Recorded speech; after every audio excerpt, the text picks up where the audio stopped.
बघा, निवडणूक ही नेहमी मेरिटवरती लढवली जावी ह्या मताचा मी आहे. आम्ही कुठल्याही पद्धतीची टीका टिप्पणी कधीच केली नाही. विकास आणि तळवडे जिल्हा परिषदेमध्ये येणारी 4 गावं भविष्याच्या दृष्टिकोनातून तिथे काय गरज आहे, कुठल्या पद्धतीच्या इन्फ्रास्ट्रक्चरच्या डेव्हलपमेंट झाल्या पाहिजे, येणाऱ्या काळामध्ये कुठली आव्हानं इथे उभी राहू शकतात, या संदर्भातच आम्ही बोललो. आणि आमच्या दृष्टिकोनातून, मतदाराच्या दृष्टिकोनातून ती सर्वात महत्त्वाची गोष्ट आहे.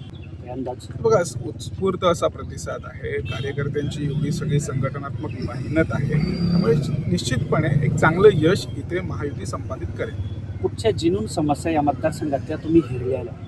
हे बघा, सर्वात महत्त्वाची गोष्ट म्हणजे ही जी गावं आहेत ही आता गावं राहिली नाहीत, ही शहरीकरणाकडे ह्या गावांची वाटचाल झालेली आहे. त्यामुळे बाजारपेठेचं सुदृढीकरण असेल, इकडचं जे रेल्वे इन्फ्रास्ट्रक्चर असेल, आता चव्हाण साहेबांनी पालकमंत्री असताना, सार्वजनिक बांधकाम मंत्री असताना सिंधुदुर्ग जिल्ह्यातली 4 मोठी स्टेशनं, त्याचं बाहेरून इन्फ्रास्ट्रक्चर त्यांनी अपग्रेड केलं. आता इथून पुढे इथे सावंतवाडीचं टर्मिनस असेल, तिथे जास्तीत जास्त थांबे मिळणं असेल, प्रवाशांसाठी सोयीसुविधा वाढवणं असेल, इकडच्या पाण्याच्या सुविधा ज्या असतील, आपण एक बघितलं तर मळगाव, निरवडे ह्या सगळ्या पट्ट्यामध्ये आता बऱ्यापैकी प्लॉटिंग आणि बाहेरचे संपूर्णपणे लोक जे आहेत ते इथे राहत आहेत, त्यांचं नंबर 1 चॉईस इथे आहे. त्याच्यासाठी अपग्रेडेशन झालं पाहिजे.